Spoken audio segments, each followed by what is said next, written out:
Why legend Pacquiao's return at 46 feels wrong. I won't be watching Manny Pacquiao's comeback fight on Saturday. It feels like a shortcut, a nod to nostalgia rather than merit, and that's unfair to fighters who are working their way up properly.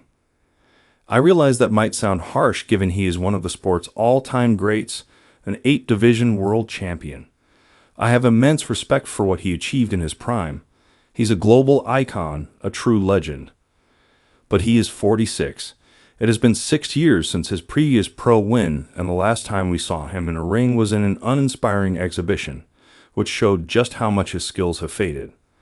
So with all that in mind, I just cannot understand how he can jump into a sanctioned WBC world title fight against Mario Barrios. That's the part that really shocked me when I heard of Pacquiao's return. Usually a fighter coming back from retirement eases into the sport with tune-up fights. Not Pacquiao. He's skipping all that and going right to the front of the queue. I had a brief exchange with Mauricio Suleiman, the WBC president, on social media about this. He wasn't pleased with my doubt, but, in my view, it sets a strange precedent and undermines the fighters who have been grinding their way up the ranks, paying their dues with tough fights. We've seen comebacks before. We saw one with George Foreman, who fought his way back, winning tough fights en route to regaining the heavyweight title at the age of 45. Pacquiao, however, hasn't fought a competitive bout in years. In the exhibition against Japanese fighter Rukia Anpo last year, his movement was slow and his timing was completely off. That's why it doesn't sit right with me.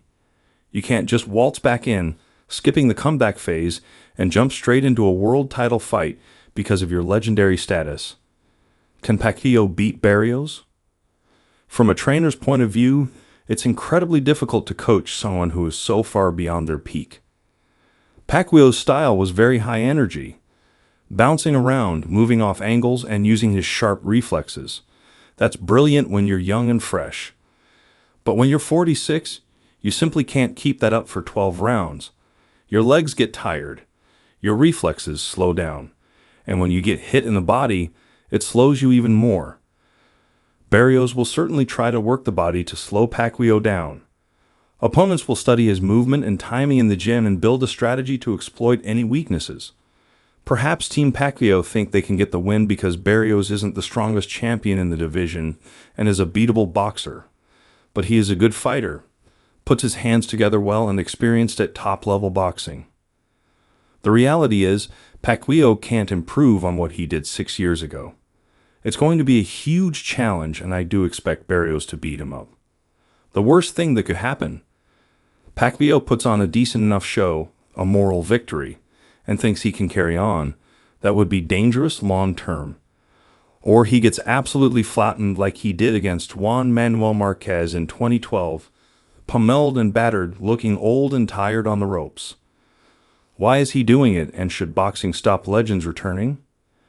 Maybe Pacquiao is chasing the old days, but I do hope it's not just for the money. It would be sad if he's boxing again purely for a payday. For my generation, Pacquiao's greatness is secure. A lot of fighters go on 1 or 2 fights too long. Sugar Ray Leonard did the same. It's sad, but it doesn't take away from their legacy. Some younger fans, who only know him from social media, may judge him on what they see now, not really appreciating what he did in the past. Pacquiao's comeback does raise important questions about how boxing manages fighters returning at an advanced age. Should there be stricter rules or age restrictions? It's a tricky balance. Boxing is a sport where fighters' health and safety must come first, but it's also about individual choice. They're all adults. Medical checks are in place, but clearly they don't stop everyone from fighting too long or jumping straight into top-level fights. I'm not sure a hard age limit is the answer. Fighters like Bernard Hopkins and Foreman have shown it's possible to compete at an elite level into their late 40s, albeit they are one of a few anomalies. It's more about case-by-case assessments, how well a fighter moves, how much punishment they're taking. Getting hit at 46 is a lot more dangerous than at 26.